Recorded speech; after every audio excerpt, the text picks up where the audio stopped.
ਗੱਲ ਕਰਦੇ ਹਾਂ ਸਿੱਧੂ ਮੂਸੇਵਾਲਾ ਕਤਲ ਮਾਮਲੇ ਦੀ। ਇਸ ਮਾਮਲੇ ਦੇ ਵਿੱਚ ਦਿੱਲੀ ਪੁਲਿਸ ਨੇ ਇੱਕ ਹੋਰ ਹੈਰਾਨੀਜਨਕ ਖੁਲਾਸਾ ਕੀਤਾ ਹੈ, ਪਰ ਉਸ ਤੋਂ ਪਹਿਲਾਂ ਬਹੁਤ ਸਾਰੇ ਸਵਾਲ ਨੇ ਕਿ ਪੁਲਿਸ ਲਗਾਤਾਰ ਨਵੀਆਂ ਥਿਊਰੀਆਂ ਲੱਭ ਕੇ ਲਿਆ ਰਹੀ ਹੈ। ਹਾਲੇ ਤੱਕ ਜਾਂਚ ਕਰ ਰਹੀ ਪੁਲਿਸ ਨੂੰ ਇਹ ਨਹੀਂ ਪਤਾ ਲੱਗਿਆ ਕਿ ਇਸ ਵਾਰਦਾਤ ਨੂੰ ਅੰਜਾਮ ਦੇਣ ਦੇ ਲਈ 6 ਸ਼ੂਟਰ ਸਨ ਜਾਂ ਫਿਰ 9। ਕੀ ਪੁਲਿਸ ਦੀ ਇਹ ਨਵੀਂ ਕਹਾਣੀ ਲੋਕਾਂ ਦੇ ਡਾਈਜੈਸਟ ਹੁੰਦੀ ਹੈ? ਕੀ ਪੁਲਿਸ ਦੀ ਇਹ ਨਵੀਂ ਕਹਾਣੀ ਇਸ ਗੱਲ ਨੂੰ ਸਥਾਪਿਤ ਕਰ ਸਕੇਗੀ ਕਿ ਪੁਲਿਸ ਦੀ ਨਵੀਂ ਕਹਾਣੀ ਦੇ ਵਿੱਚ ਕੋਈ ਦਮ ਹੈ? ਕਿਤੇ ਪੁਲਿਸ ਜਾਂਚ ਨੂੰ ਕੋਈ ਹੋਰ ਦਿਸ਼ਾ ਤਾਂ ਨਹੀਂ ਦੇਣੀ ਚਾਹੁੰਦੀ ਕਿ ਪੁਲਿਸ ਇਸ ਗੱਲ ਦੇ ਜ਼ਰੀਏ ਲੋਕਾਂ ਦਾ ਗੁੱਸਾ ਸ਼ਾਂਤ ਕਰਨਾ ਚਾਹੁੰਦੀ ਹੈ? ਪਰ ਜੋ ਵੀ ਹੈ, ਮਾਪਿਆਂ ਦਾ ਪੁੱਤ ਵਾਪਸ ਨਹੀਂ ਆਉਣਾ। ਕੁਤਾਹੀਆਂ ਪ੍ਰਸ਼ਾਸਨਿਕ ਤੌਰ 'ਤੇ ਵੀ ਹੋਈਆਂ ਨੇ, ਕੁਤਾਹੀਆਂ ਉਹਦੀ ਸੁਰੱਖਿਆ ਨੂੰ ਲੈ ਕੇ ਵੀ ਹੋਈਆਂ ਨੇ। ਹੁਣ ਜਿਹੜੀ ਖਬਰ ਦੀ ਅਸੀਂ ਗੱਲ ਕਰਨ ਜਾ ਰਹੇ ਹਾਂ, ਉਹ ਦੈਨਿਕ ਭਾਸਕਰ ਨੇ ਆਪਣੀ ਇੱਕ ਰਿਪੋਰਟ ਦੇ ਵਿੱਚ ਦਾਅਵਾ ਕੀਤਾ ਹੈ ਤੇ ਦੈਨਿਕ ਭਾਸਕਰ ਦੀ ਰਿਪੋਰਟ ਇਹ ਗੱਲ ਦਾ ਦਾਅਵਾ ਕਰਦੀ ਹੈ ਕਿ ਸਿੱਧੂ ਮੂਸੇਵਾਲਾ ਕਤਲ ਕਾਂਡ ਦੇ ਵਿੱਚ ਵੱਡਾ ਖੁਲਾਸਾ ਹੋਇਆ ਦਿੱਲੀ ਪੁਲਿਸ ਦੀ ਜਾਂਚ ਦੇ ਵਿੱਚ।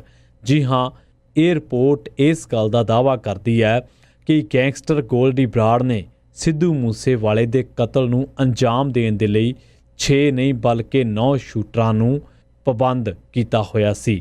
ਯਾਨੀ ਕਿ ਉਸ ਨੇ ਇਸ ਵਾਰਦਾਤ ਨੂੰ ਅੰਜਾਮ ਦੇਣ ਦੇ ਲਈ 9 ਸ਼ੂਟਰਾਂ ਦਾ ਪ੍ਰਬੰਧ ਕੀਤਾ ਹੋਇਆ ਸੀ।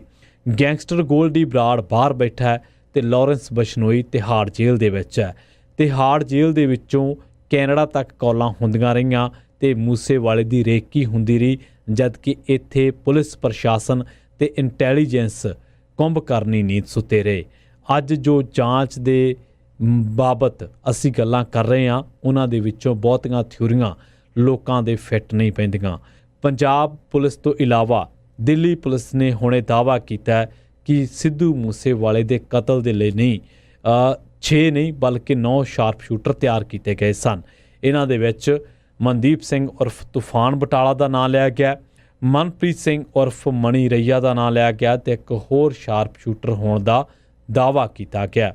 ਕਿਹਾ ਇਹ ਜਾ ਰਿਹਾ ਕਿ ਇਹਨਾਂ ਤਿੰਨਾਂ ਨੇ ਸਿੱਧੂ ਮੂਸੇਵਾਲੇ ਦੀ ਰੇਕੀ ਕੀਤੀ ਸੀ। 29 ਮਈ ਨੂੰ ਮੂਸੇਵਾਲੇ ਦੇ ਕਤਲ ਤੋਂ ਪਹਿਲਾਂ ਉਹਨਾਂ ਨੂੰ ਕਤਲ ਦੇ ਕਰੋਲਾ ਮੋਡਿਊਲ ਦੇ ਵਿੱਚ ਸ਼ਾਮਲ ਕੀਤਾ ਗਿਆ ਸੀ। ਗੋਲਡੀ ਨੇ ਉਹਨਾਂ ਨੂੰ ਕਿਹਾ ਸੀ ਕਿ ਉਹ ਮੂਸੇਵਾਲੇ ਦੇ ਕਤਲ ਨੂੰ ਅੰਜਾਮ ਦੇਣ ਦੇ ਲਈ ਜਗਰੂਪ ਰੂਪਾ ਤੇ ਮਨਪ੍ਰੀਤ ਮੰਨੂ ਦੇ ਨਾਲ ਜਾਣਗੇ, ਪਰ ਐਨ ਮੌਕੇ ਤੇ ਇਸ ਸਕੀਮ ਨੂੰ ਬਦਲ ਦਿੱਤਾ ਗਿਆ।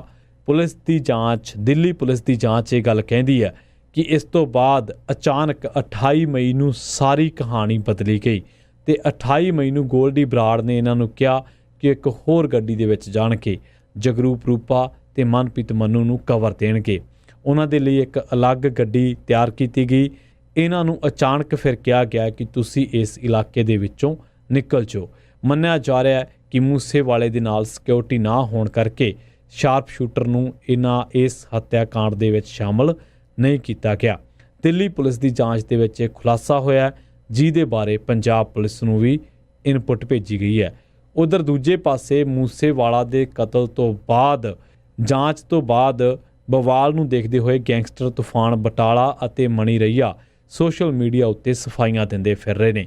ਇਹਨਾਂ ਦੇ ਵਿੱਚ ਕਹਿ ਰਹੇ ਨੇ ਕਿ ਉਹਨਾਂ ਦਾ ਮੂਸੇਵਾਲਾ ਕਤਲ ਕਾਂਡ ਦੇ ਨਾਲ ਕੋਈ ਲੈਣਾ ਦੇਣਾ ਨਹੀਂ ਹੈ। ਦੋਨੇ ਗੈਂਗਸਟਰ ਜੱਗੂ ਭਗਵਾਨਪੁਰੀਆ ਦੇ ਖਾਸਮ ਖਾਸ ਦੱਸੇ ਗਏ ਨੇ। ਇਹ ਦੋਨੇ ਗੈਂਗਸਟਰ ਸ਼੍ਰੋਮਣੀ ਅਕਾਲੀ ਦਲ ਦੇ ਸਾਬਕਾ ਮੰਤਰੀ ਨਿਰਮਲ ਸਿੰਘ ਦੇ ਭਤੀਜੇ ਸੰਦੀਪ ਕਾਲੋਂ ਦੇ ਘਰ ਮੂਸੇਵਾਲਾ ਦੇ ਕਤਲ ਤੋਂ ਪਹਿਲਾਂ ਰੁਕੇ ਸਨ। ਜੇਕਰ ਇਸ ਪੂਰੇ ਮਾਮਲੇ ਦੀ ਜਾਂਚ ਦੀ ਗੱਲ ਕਰੀਏ ਤਾਂ ਸਿੱਧੂ ਮੂਸੇਵਾਲਾ ਦੇ ਕਤਲ ਦੇ ਮਾਮਲੇ ਦੇ ਵਿੱਚ ਹੁਣ ਤੱਕ 6 ਸ਼ਾਰਪ ਸ਼ੂਟਰਾਂ ਦਾ ਚਿਹਰਾ ਬੇਨਕਾਬ ਹੋ ਚੁੱਕਿਆ ਹੈ।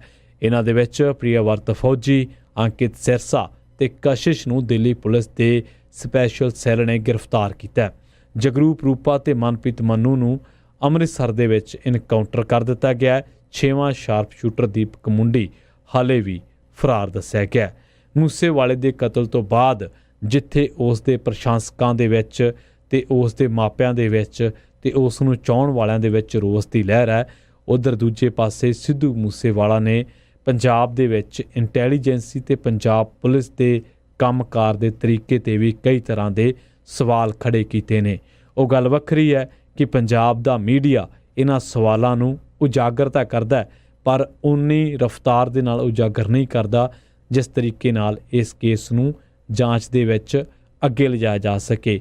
ਮੀਡੀਆ ਹਮੇਸ਼ਾ ਪੁਲਿਸ ਦੀ ਥਿਊਰੀ ਨੂੰ ਜਸਟੀਫਾਈ ਕਰ ਦਿੰਦਾ ਹੈ। ਕਈ ਵਾਰ ਇਸ ਤਰ੍ਹਾਂ ਨਹੀਂ ਹੋਣਾ ਚਾਹੀਦਾ। ਮੀਡੀਆ ਦੇ ਪ੍ਰੈਸ ਕਾਨਫਰੰਸ ਦੇ ਵਿੱਚ ਕੁਝ ਕਾਊਂਟਰ ਸਵਾਲ ਵੀ ਜ਼ਰੂਰ ਹੋਣੇ ਚਾਹੀਦੇ ਨੇ। ਫਿਲਹਾਲ ਇਸ ਗੱਲ ਦਾ ਹਾਲੇ ਕਿਸੇ ਕੋਲੇ ਜਵਾਬ ਨਹੀਂ ਹੈ ਕਿ ਦੀਪਕ ਮੁੰਡੀ ਕਦੋਂ ਗ੍ਰਿਫਤਾਰ ਹੋਏਗਾ।